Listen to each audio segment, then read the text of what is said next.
네, 매달 마지막 주 토요일에 전달드리는 놓쳐서는 안 될 미래 뉴스 2024년 2월에도 굉장한 소식들이 많았습니다. 함께 살펴보시죠. 네, 드디어 애플 비전 프로가 출시가 되었는데요. 과연 초기 반응은 어떤지 함께 살펴보도록 하시죠. 이 사용자 같은 경우에는 야외에서 굉장히 다양한 시도들을 하고 있습니다. 공원에서, 지하철에서 저렇게 창을 여러 개 띄워두고 허공에 손짓을 하면서 콘텐츠를 즐기고 있는 모습이에요. 저게 과연 편한지 모르겠어요. 요리할 때는 타이머 저렇게 설정해두고 레시피도 옆에 띄워두니 이건 꽤 괜찮을 것 같은데 요리할 때 좀 답답하거나 위험하지 않을까라는 생각이 들기도 했고, 또 바닷가에 가서도 이렇게 쓸 수 있다라고 하면서 너무너무 좋다라고 아주 극찬을 하고 있는 사용자입니다. 물론 야외에 저런 걸 들고 다니는 것도 쉬운 일은 아니긴 하죠. 노트북이나 태블릿 아니면 폰으로 보는 게 제일 나을 수도 있어요.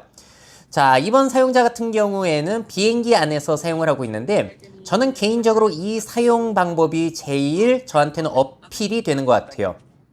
노트북 꺼낼 필요 없이, 폰 작은 화면 볼 필요 없이 저렇게 생활을 하면서 실제 세계도 보이고 콘텐츠도 보이니까요. 근데 생각해보면은 이것도 퀘스트 3로, 메타 퀘스트 3로 거의 다 가능한 일들이 많죠. 자, 운전 중에 사용하는 사람이 있어서 논란이 되기도 했습니다. 테슬라 사이버 트럭 안에서 저렇게 핸들에 손을 잡지 않고 허공에 손짓을 하고 있는 모습이고요. 자, 그리고 이 사용자는 아예 대놓고 촬영을 하고 있어요. 어느 정도의 자율주행이 되기 때문에 또 이게 가능한 거죠. 자, 그래서 앞으로 레벨 3 이상의 자율주행이 되게 되면은 저렇게 사람들이 쓰지 않을까라는 생각을 한 분도 계신데 저는 아니에요. 왜냐면은 레벨 3 이상이라면은 저런 거 착용할 필요 없이 내 자동차 공간 안에서 거대한 자동차 디스플레이로 뭔가를 보는 게 훨씬 편할 수도 있기 때문에. 자, 그리고 독특한 사례입니다. 애플 비전 프로에다가 다이슨 공기청정 마스크까지 저렇게 낀 모습까지 나오고 있는 상황이에요. 자, 굉장히 독특한 시도들이 많은데 세계 최대 커뮤니티 중에 하나죠. 레딧에 애플 비전 프로의 초기 사용자가 아주 비판적인 글을 올려서 화제가 됐습니다. 8시간 정도 사용한 후에 90%는 사람들이 반품하겠구나 라고 확신을 했대요. 그 이유는 패스스루, 자, 그러니까 카메라로 세상을 찍어서 보이는 그 방식이 애플이 말한 것만큼 좋지는 않더라. 움직일 때마다 이게 매우 흐릿해지더라 라는 단점이 있다고 합니다. 그리고 텍스트를 읽으면서 따라가려면 물리적으로 고개를 돌려가면서 읽어야 된다는 거예요. 왜냐면은 시선만 돌리게 되면은 중심에서 멀어질수록 글자가 흐릿해지는 문제가 현재까지는 있다고 합니다. 자, 그리고 누워있거나 고개를 뒤로 젖히지 않는 한 정말 불편하다. 무게라든지 그런 것들이 아직까지 해결이 안 된 거죠. 시선 추적은 원하는 대로 작동하지 않는 경우가 너무 많다는 거예요. 특히나 텍스트가 빼곡한 경우에는 문제가 있다라고 많은 리뷰어들이 이야기를 하고 있습니다. 자, 이 리뷰 게시물에 354개의 댓글이 달렸는데 그중에 흥미로운 것들을 몇 가지 소개해 드릴게요. 너무 기니까 빨간색만 읽어보도록 하죠.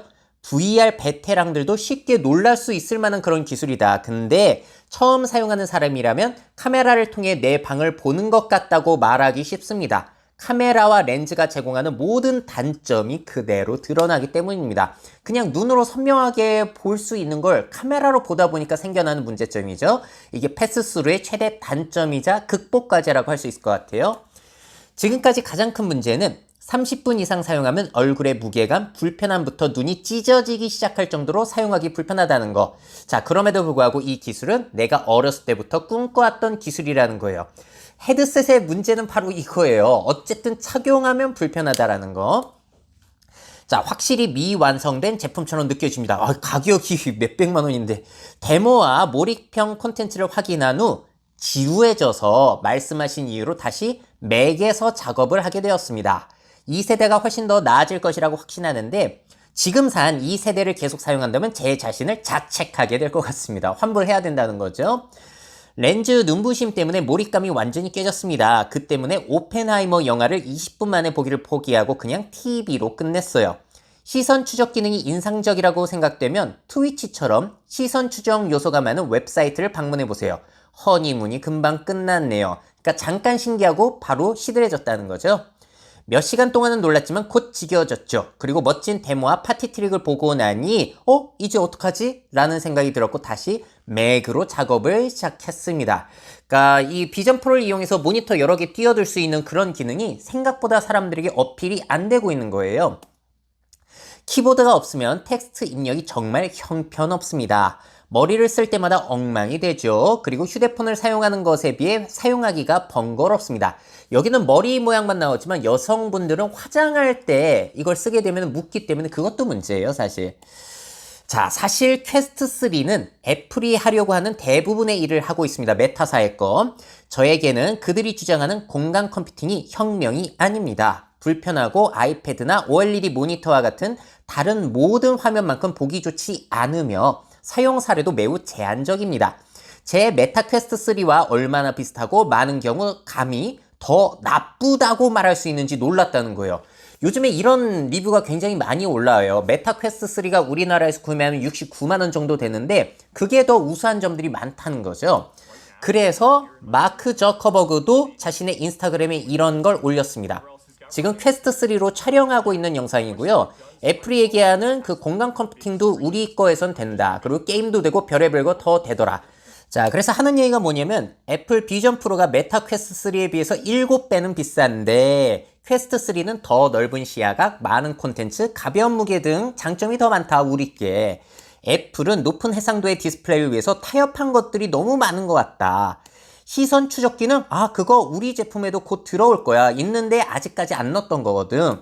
결국 그리고 오픈 생태계 제품이 자기는 승리할 것이라고 생각한다. 애플 같은 경우에는 맥이라든지 애플사의 제품들끼리만 연동이 되니까 그걸 사용할 수 있는 사람이 너무 제한적이잖아요. 퀘스트 3는 훨씬 넓다는 것이죠.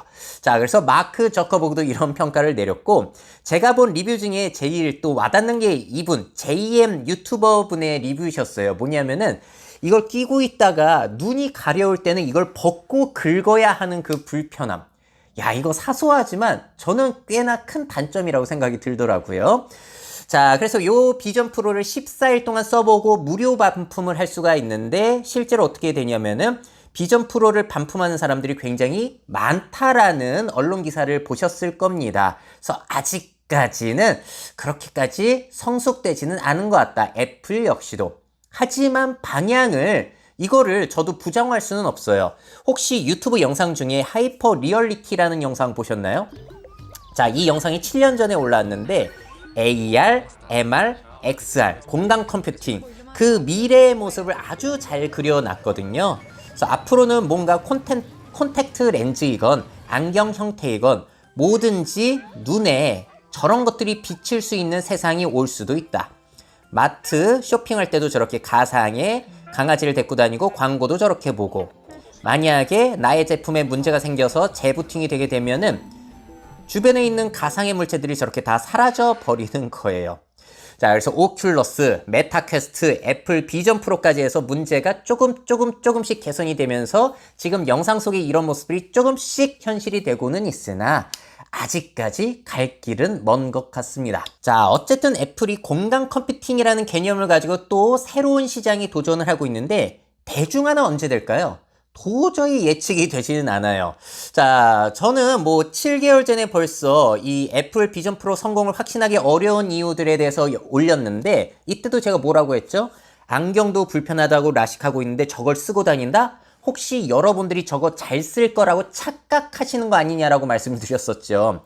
그리고 불편을 감수할 콘텐츠라도 있어야 되는데 애플이 선보인 건 게임도 아니고 업무라는 공간 컴퓨팅 개념이었다는 거. 게임도 사람들이 메타 퀘스트 샀다가 처박아 두는데 이게 되겠냐라고 제가 의문을 제기했고 헤드셋의 최대 단점 중에 하나가 또 뭐가 있냐면 신기함이 끝나면 불편함만 남는다라는 그러한 점이 있는데 이것도 아직 해결이 안 된 것 같아요. 그럼에도 불구하고 애플 팬들은 현재 열광을 하고 있다라는 부분 그것도 다 여기서 이야기를 드렸는데 이쯤 되면 제 예상이 맞지 않았나 라는 생각이 들기도 합니다. 자, 여러분들의 애플 비전 프로 어떤 생각이 드시는지 댓글 부탁드리도록 할게요. 네, 오픈 AI사에서 동영상 생성 모델 소라를 공개했죠. 하늘, 일본어로 하늘이라는 뜻인데 저는 굉장히 놀랐어요. 언론에서 너무나 많이 떠들어 대가지고 왜냐면 동영상 생성 AI는 이전부터 있었던 거니까요. 하지만 그들의 홍보 영상에 비해서 실제로 사용해보면 형편없다라고 제가 리뷰 영상을 올렸죠. 저렇게 뭔가 객체를 만들었을 때 일관성이 너무 떨어져요. 저건 런웨이에서 제가 해본 거고, 요건 피카에서 해본 건데, 피카도 투자 엄청 받았거든요. 카메라 그 각도만 조금 바꿨더니 이렇게 일그러지고, 재패니스 애니메이션 스타일로 뭐 해달라고 했더니 이렇게 일관성이 떨어집니다. 하지만 홍보 영상은 너무 좋았거든요. 자, 드디어 오픈 AI사에서도 동영상 생성 AI를 공개를 했는데, 자, 여기서 공개된 영상은 굉장히 인상 깊긴 합니다. 저렇게 길게 프롬프트를 입력하더라도 디테일을 잡아준다는 것이고, 선글라스 안에 화면이 비치고 있는 모습, 그리고 사람의 일관성이 유지된다라는 그런 점들을 지금 굉장히 강조를 하고 있어요. 근데 제가 의심을 해보자면요. 챗GPT에서 할 수 있는 지금 달리3 같은 경우에도 이 정도 퀄리티로 실제 사람 이미지를 만들 수가 없어요. 근데 이게 이 정도까지 유지가 된다? 정말로 될까? 살짝 의심이 되는 부분이 있고, 저는 개인적으로 놀란 건 이거였어요. 지하철 창문으로 보이다가 어두워지니까 나의 모습이 저렇게 비춰지는 그런 것까지 가능하다는 거.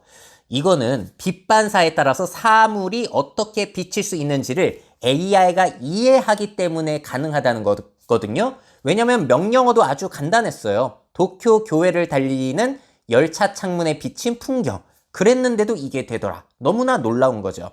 또 놀라운 점. 일관성 유지가 너무 잘 돼요. 저렇게 수많은 작품들이 그려져 있는데 카메라 구도가 옮겨짐에도 불구하고 작품이 일그러지질 않는다. 이렇게 되는 동영상 생성 AI는 현재 없었습니다. 근데 이게 된다라고 일단 홍보를 하고 있고요. 또 여러 부분에서 이게 참 잘 활용이 되겠다라고 생각이 든 부분은 골드러시 시대 캘리포니아의 역사적 영상, 역사 관련 영상 자료 생성에도 너무나 도움이 되고, 아니면 영화 제작이라든지 광고 영상 제작, 그럴 때도 도움이 되겠죠. 애니메이션 영상, 3D 애니메이터들은 어떻게 될까도 상당히 궁금합니다. 이 정도까지 잘 되면은. 그리고 이 AI가 세상을 이해하고 있다는 걸 보여주는 부분이 있거든요. 자, 좌측을 보시게 되면은 사람이 붓질을 하고 있는데 붓질을 하고 난 다음에 그게 남아있어요, 물감이. 자, 우측을 보시게 되면 사람이 햄버거를 문 다음에 그 햄버거에 이빨 자국이 남아있습니다. 자, 이게 AI가 세상을 이해하고 있다는 것을 보여주고 있는 거거든요. 정말 이렇게 될지 너무나 궁금하고요. 하지만 오픈 AI사에서도 우리 아직 완벽하지 않다라고 하면서 이런 것들을 보여줍니다. 러닝머신 뛰고 있는 사람을 동영상 만들어 달라고 했는데 반대로 뛰고 있는 거예요. 자, 그리고 다음 영상 보시면 주인과 고양이가 나오는데 저렇게 상호작용이 된다는 건 놀라웠지만 갑자기 발이 2배로 늘어나는, 발이 갑자기 2개가 되는 이런 문제점이 있었고, 또 아주 신기한 점이 이거였어요. 모래 속에서 플라스틱 의자를 꺼내는데 플라스틱 의자가 굉장히 형태가 이상하게 바뀌죠. 그래서 물리적 상호작용이 부정확하게 일어날 때도 있다는 겁니다. 자, 그래서 오픈 AI에서 이런 얘기를 해요. 소라는 사용자의 지시에 따라 최대 1분 길이의 동영상을 생성해 준다. 자, 여러 캐릭터, 특정 동작, 정확한 디테일이 포함된 복잡한 장면을 생성한다. 정말 될까요? 사용자가 요청한 내용뿐 아니라 실제 세계의 사물이 어떻게 존재하는지도 이해한다. 이게 아주 키포인트고요. 동영상 내에서 캐릭터와 시각적 스타일을 정확하게 유지하며 여러 장면을 생성해낸다.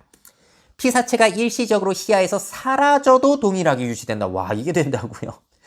자, 지금 현재 일부 창작 전문가에게 접근 권한을 부여해서 피드백을 받는 중이라고 합니다.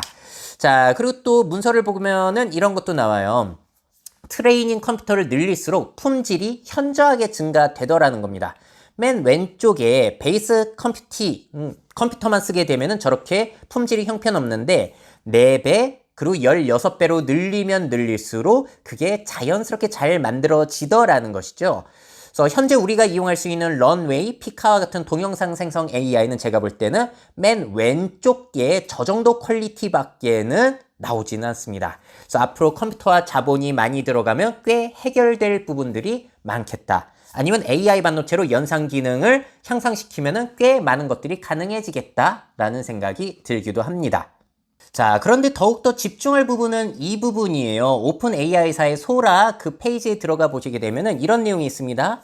실제 상호작용이 필요한 문제를 해결하는 데 도움이 되는 모델을 학습시키는 것을 목표로 움직이는 물리적 세계를 이해하고 시뮬레이션하는 방법을 AI에게 가르치고 있다. 자, 소라는 실제 세계를 이해하고 시뮬레이션 할 수 있는 모델의 기반이 되며 이는 AGI를 실현하는 데 중요한 이정표가 될 것이라고 믿는다는 거예요. AGI가 뭐죠? Artificial General Intelligence. 그러니까 우리가 흔히 생각하는 강인공지능, 여기저기에서 학습 데이터 없이도 스스로 생각해서 인간처럼 생각하는 AI를 이야기하는데 그 시작점이 될 것이라고 본다는 거예요. 왜? 이렇게 세상의 물리적 법칙까지 파악해서 동영상을 만들 수 있다는 것은 AI가 세상을 실시간으로 파악하고 다음에 일어날 일들을 예측할 수 있게 된다는 걸 의미하기 때문이죠. 자, 그러니까 뭐 AI가 동영상을 만들어줘서 이제 영상 제작자들이 위험하다. 여기서 끝나는 게 아니라 이게 바로 AGI의 시작점이 될 수도 있다라는 의미가 되겠습니다. 자, 그래서 자연스러운 동영상을 생성하는 AI가 세상을 이해하는 AGI의 중요한 이정표가 과연 될 것인지 한번 지켜보시죠. 자, 2월 달에 딥페이크 뉴스들 굵직한 게 꽤 있었어요. 일단 이거 아주 놀라웠습니다. 금융 종사자, 가짜 최고 재무 책임자와 화상 통화한 후에 2,500만 달러를 지급했다. 딥페이크로 속았다는 거예요. 자, 내용 살펴보자면은 처음에는 영국에 본사를 둔 회사의 최고 재무 책임자라면서 이메일을 통해서 자신한테 접근을 해왔대요. 그래서 의심이 돼가지고 다자간 화상회의를 진행해보자. 그랬는데 거기에 참여한 사람들의 외모와 목소리가 자신이 아는 동료와 같았다는 겁니다.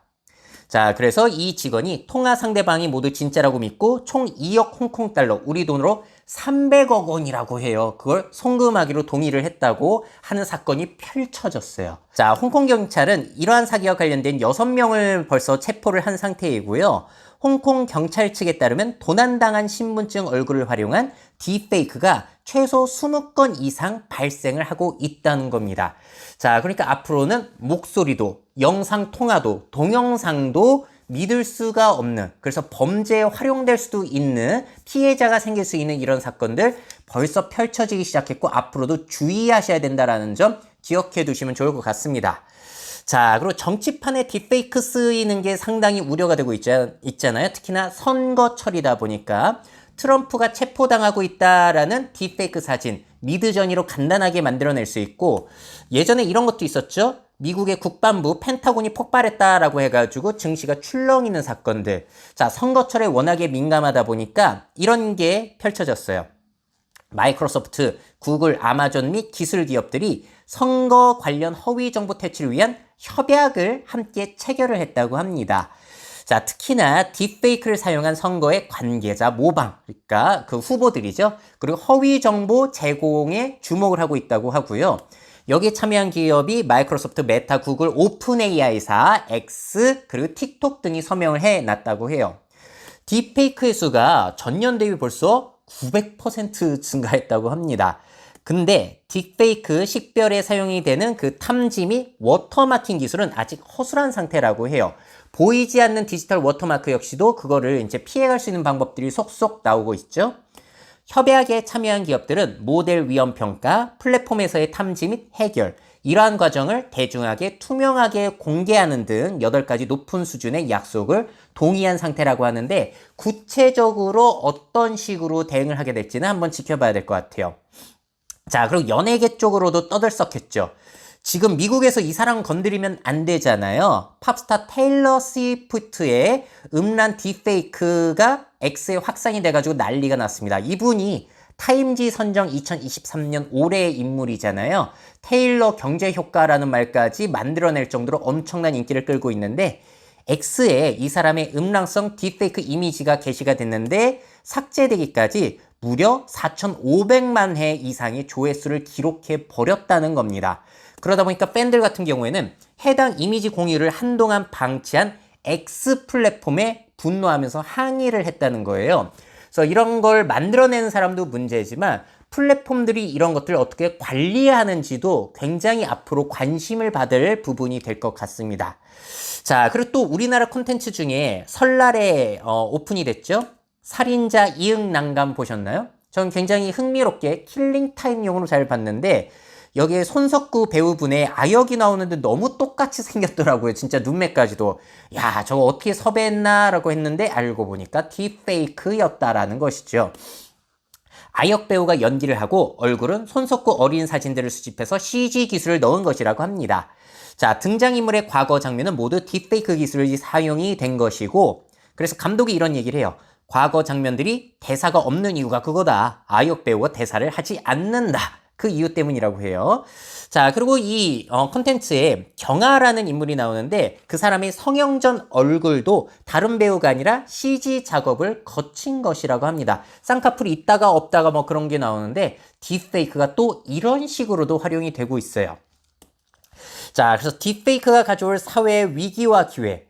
위기 요소 굉장히 많이 보이고요. 또 기회 요소 같은 경우에는 재미 삼아서 아니면 영상 제작에 있어서 여기저기 쓰이긴 할 텐데 득이 많을지 실이 많을지는 사실 판단하기가 꽤나 어려운 것 같습니다. 네, 구글의 생성 AI 모델 제미나이 어드밴스드라고 해가지고 챗GPT 플러스처럼 유료 모델이 한국에도 지금 서비스가 시작이 됐어요. 그리고 제미나이 1.5 버전도 나왔는데 그 내용들을 살펴보겠습니다. 자, 먼저 제미나이 어드밴스드. 현재 일단 구글의 바드가 이름이 제미나이로 바뀌어 버렸습니다. 자, 그리고 한국에서 어드밴스드라고 하는 유료 요금제 모델을 쓸 수가 있는데 이걸 사용하게 되면은 장점이 뭐냐면은 제미나이의 가장 강력한 모델인 울트라 1.0을 사용할 수가 있게 된다는 거예요. 자, 그 밖에도 좋은 점은 2TB의 스토리지를 제공해주고 앞으로 지메일, 독스 등에서 제미나이가 제공될 예정이다. 그 밖에도 여러 가지 혜택을 줄 것이다 라고 하는데 가격은 월 구독료가 29,000원입니다. 자, 근데 여러분들 안심하셔도 되는 게 지금 가입하시게 되면은 2달 동안 무료 사용이 가능하세요. 그래서 한번 테스트 용도로 가입해서 써보시는 거 괜찮을 것 같습니다. 자, 이렇게 가입을 하게 되면은 화면이 이렇게 거무틱틱하게 나오는데 이건 밝게 바꿀 수가 있는 거고요. 어드밴스드 같은 경우에는 울트라 1.0을 쓰잖아요. 전에 이런 얘기를 했어요. 구글에서 GPT-4의 정확도가 86.4%라면 우리는 언어 이해에 있어서는 90%다. 더 낫다라고 홍보를 했었거든요. 테스트 들어가 보겠습니다. 자, 제가 한국의 저출산 현상의 원인을 정리해달라고 했더니 이렇게 쫙 정리를 해주는데 특징이 뭐가 있냐면 끝에 참고 자료까지 해서 이렇게 보여줘요. 이 부분은 상당히 좋더라고요. 챗GPT 플러스에서는 이런 게 안 되거든요. 신뢰도를 더 높일 수 있는 효과를 가져올 것 같습니다. 자, 똑같은 질문을 챗GPT 유료 버전 플러스에서 했을 때는 이렇게 알려주고 있어요. 이번 테스트에서는 제미나이가 참고 자료까지 알려주고 잘 정리를 해줘서 나왔던 것 같고요. 또 이번에는 저출산의 장점 30가지를 정리해달라고 했는데 제미나이 유료 버전에서는 30가지는 다 해주지를 않았고 참고 자료 역시도 URL, 그 링크가 나오다가 말았습니다. 반면에 챗GPT 유료 버전에서는 30가지를 제대로 이렇게 작성을 해줘서 여기에서는 챗GPT가 나왔어요. 자, 이번에는 최신 정보 검색이요. 손흥민과 이강인 정말로 싸웠어? 물어봤더니 이렇게 바로 찾아주는데 이 제미나이의 특징은 또 뭐가 있냐면은 최신 정보 검색이나 그렇지 않은 결과물 도출이나 속도가 굉장히 빠릅니다. 그래서 굉장히 속 시원하더라고요. 또 챗GPT 유료 버전에서 물어봤을 때 싸우냐고 물어봤더니 링크까지 해가지고 이렇게 빙 검색을 통해서 알려주는데 빙 검색을 하고 그걸 또 정리해서 알려주다 보니까 시간이 꽤나 많이 걸리더라. 그래서 이 부분은 제미나이, 구글의 제미나이가 나왔습니다. 자, 2022년 기준으로 합계 출산율이 낮은 국가는 어디지? 순서대로 정리해서 표로 만들어줘. 제미나이 유료 버전에서 이렇게 깔끔하게 잘 정리를 해줬고 출처 역시도 보여줘가지고 아주 좋았습니다. 반면에 챗GPT 유료 버전에서는 결과값을 주기는 했는데 뭔가 다른 점이 있어요. 그 챗GPT에서는 홍콩의 그 합계 출산율이 0.84라고 해가지고 제미나이랑 다릅니다. 그래서 확인으로 물어봤어요. 제미나이에서 2022년 기준 한국보다 홍콩의 합계 출산율이 더 낮은 게 확실하냐라고 물어봤더니 맞다라고 하면서 출처를 이렇게 쫙 보여주고 있습니다. 반면에 챗GPT한테 다시 물어봤더니 제가 오류가 있었습니다. 자, 그래서 신뢰성에 있어서는 이래저래 제미나이가 챗GPT 플러스보다 나은 부분이 있더라라는 것이 초반에는 확인이 되고 있어요. 자, 그리고 신조어를 사용해가지고 아주 웃긴 문구를 만들어 달라고 테스트를 해봤거든요. 저출산 현상 해결책에 대한 토론회를 열 거다. 20대 청년들이 더 많이 참여할 수 있도록 인스타그램 게시물 홍보를 작성해줘. 가장 최신 유행 신조어를 사용하고 웃기게. 근데 재미나이 한번 보세요. 핵인싸, 갤럭시 24를 상품으로, 핵분노. 이런 말들을 써가지고 결과물들이 꽤 괜찮습니다. 신조어, 특히나 갤럭시 24까지 이렇게 포함을 하고 있잖아요. 반면에 챗GPT 유료 버전 같은 경우에는 신조어가 딱히 그렇게 보이진 않았어요. 그래서 이 부분에 있어서도 제미나이의 승이었습니다. 자, 근데 여기에서 한국어에 특화가 되어 있다라고 하면서 네이버에서 공개한 클로바 X한테 물어보면요. 이거는 답변이 제일 안 좋아요. 그래서 오히려 한국어에 제일 특화된 것도 구글의 제미나이나 챗GPT 플러스가 더 나은 부분들이 꽤나 저는 많이 발견을 했습니다. 자, 그리고 구글의 제품이다 보니까 제미나이는 좋은 점이 동영상 찾아주는 걸 잘해요. 자동차 와이퍼는 어떻게 교체해? 영상으로 찾아줘라고 했더니 이렇게 동영상 링크를 보여주고 클릭하면 바로 유튜브로 연결이 되더라고요. 반면에 챗GPT 유료본에서 물어보게 되면은 찾아주기는 하는데 그 영상이 포함된 네이버의 블로그 포스트만 보여줘가지고 아무래도 유튜브 영상 찾기에는 제미나이가 훨씬 나았습니다. 자, 그리고 챗GPT 유료 버전에서 제가 정말로 놀라웠던 게 이렇게 웃긴 사진 보여주고 이게 왜 웃긴지 설명해 보라고 하면 설명을 해주거든요. 챗GPT에서는 그걸 똑같이 해봤어요. 자, 사진 올리고 이 사진 왜 웃긴지 설명해 보랬더니 이미지가 삭제되었습니다. 이 파일을 처리할 수 없습니다. 하면서 아예 안 되더라고요. 몇 번을 해봐도 실패했어요. 다른 식으로 해볼게요. 자, 이번엔 문제 찍고 해결해 달라고 하는 것, 정답 알려달라고 해주는 거. 챗GPT 유료 버전에서는 이렇게 되거든요. 자, 제미나이에선 이거는 또 됩니다. 그리고 정답도 맞췄어요. 근데 이거는 아주 쉬운 수학 문제라서 둘 다 맞았고요. 중2 수준 이상으로 올라가기만 하더라도 둘 다 오류가 나거나 오답을 내놓습니다. 그래서 둘 다 어려운 문제는 제대로 못 해줘요. 자, 그리고 이미지 생성 인공지능까지 한번 사용을 해봤어요. 제미나이 어드밴스드 유료 버전에서 이미지 그려달라고 했더니 안 해줘요. 왜 그럴까요? 신기하게도 근데 영어로 해달라고 하면 그려줍니다. 자, 그래서 결과물이 나왔는데 한 번에 4개의 그림을 만들어 주거든요. 이거는 구글의 이미지 생성 모델이 이마젠2라는 걸 사용을 해요. 근데 보시게 되면은 아니 손가락이 왜 저렇죠? 김밥을 물고 있을 때 이미지가 일그러졌네요. 아니 요즘 이미지 생성 AI가 얼마나 좋아졌는데 아직까지도 이렇게 손가락이 일그러진다는 게 말이 됩니까? 구글 뭐 하는 거예요 도대체? 그래서 이마젠이랑 미드전이랑 달리3랑 비교해 보시게 되면 퀄리티가 너무 떨어집니다. 그리고 챗GPT 유료 버전에서 쓸 수 있는 달리3 아주 디테일하게 명령하더라도 거의 다 들어주거든요. 똑같은 명령을 했을 때 제미나이에서 주는 결과물은 이래요. 언뜻 보기엔 괜찮은 것 같잖아요. 근데 클릭해 보게 되면은 이미지가 일그러져 있어요. 아니 요즘 시대에 이렇게 일그러진다는 게 말이 되나? 이게 옛날 달리2 정도의 퀄리티를 보여주더라. 그래서 상당히 아쉬웠습니다. 자, 그리고 또 아쉬운 점은 뭐가 있냐면은 제미나이 프로 어드밴스드 유료 버전에서 현재는 이미지 업로드만 가능해요. 파일이. 반면에 챗GPT 플러스 유료 버전에서는 거의 모든 파일 업로드가 가능해서 PDF 문서를 분석해달라고 한다든지 그런 것들도 가능합니다. 근데 아직 제미나이 유료에선 그게 안 된다라는 거. 정리해 볼게요. 자, 챗GPT 플러스 GPT-4보다는 텍스트 결과물이 나은 부분들이 꽤 많이 보였어요. 자, 그리고 챗GPT 플러스에 비해서 답변 속도가 빠르다라는 점. 답답하신 분들은 이거 쓰는 게 그래서 나을 수 있고요. 자, 근데 아직 챗GPT 플러스의 다양한 파일 업로드 기능, 데이터 분석 등의 기능이 들어가 있지는 않습니다. 자, 그리고 타사 서비스에 비해서 이미지 생성 결과물들이 너무 안 좋더라. 돈까지 내는 건데. 자, 근데 좋은 점은 이거 가입하면은 2TB의 클라우드 스토리지를 제공해 준다라는 점. 그리고 앞으로 지메일이나 독스라든지 구글 서비스와 연계가 된다라는 거. 뭐 유튜브랑도 연계가 되고 이거는 장점이에요. 근데 느껴지는 점이 야, 구글 그 큰 기업이 오픈 AI를 겨우겨우 따라잡고 있는 느낌이지 압도를 한다거나 그런 모습들은 아직까지는 찾기 어려운 것 같습니다. 또 아쉬운 점은 뭐가 있냐면은 이 제미나이 울트라 같은 경우에는 코딩 능력이 굉장히 향상이 됐다고 했는데 제가 코딩을 못하다 보니까 그 테스트를 못 해본 건 좀 아쉽긴 합니다.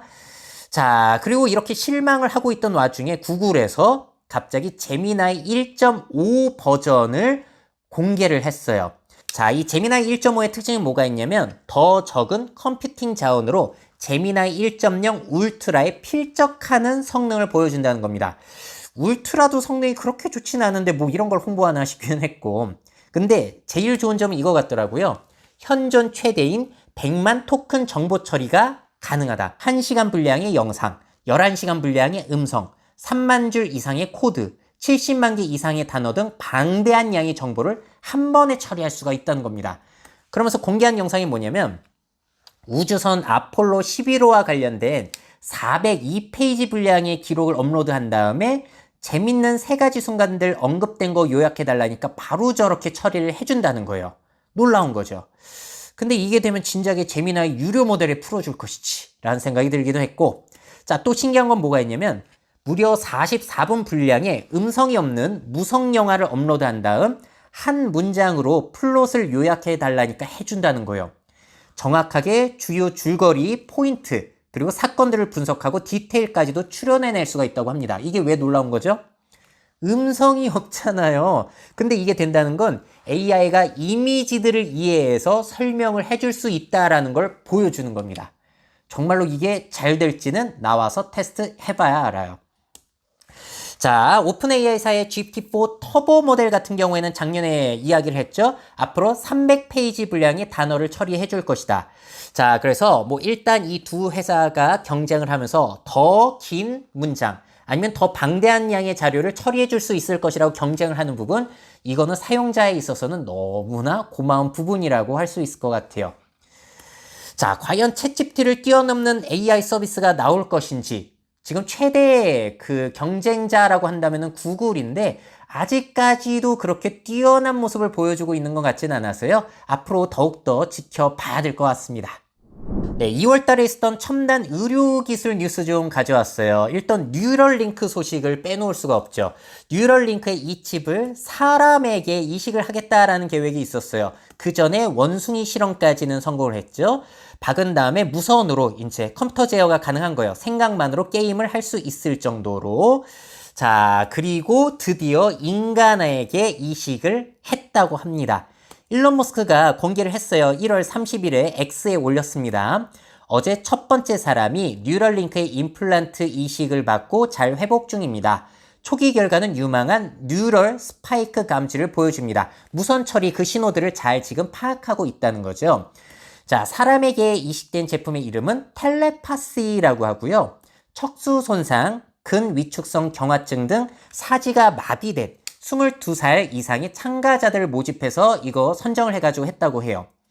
환자가 칩을 이용해서 다른 장치 제어가 가능한지는 몇 달 후에 확인이 가능하다고 합니다. 가능해지면 생각만으로 타이핑을 하거나 뭐 입력을 해서 그걸 또 TTS로 음성으로 이제 사람에게 전달을 한다든지 그런 것들이 가능해지고 업무 역시도 조금씩 가능해질 수가 있겠죠. 사지마비 환자가.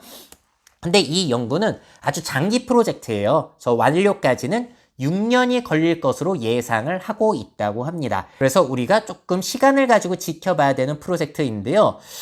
좀 우려가 되는 점은 이런 점이에요. 제가 전에도 소개해드렸는데 전에 원숭이들 가지고 실험했을 때 사실은 얘네들이 끔찍한 경험을 겪었다는 거죠.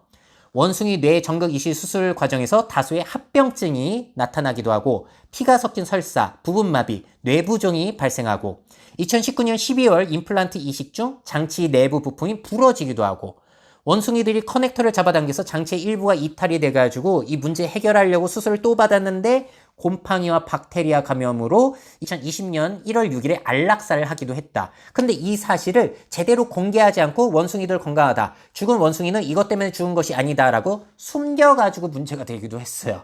자, 그래서 사람에게 일어나는 일들은 제대로 공개를 할 것인지 그 부분을 또 한번 지켜봐야 될 것 같습니다. 자, 그리고 이 뉴럴링크가 기존 브레인 컴퓨터 인터페이스 케이스와 다른 점은 뭐가 있을까? 사실 이게 새로운 기술이 아니거든요. 벌써 2004년에 최초의 사지마비 환자가 브레인칩 이식을 받아가지고 유선으로 뭐 타이핑을 하거나 로봇팔 움직이고 그런 것들 시도가 계속 있어 왔고요.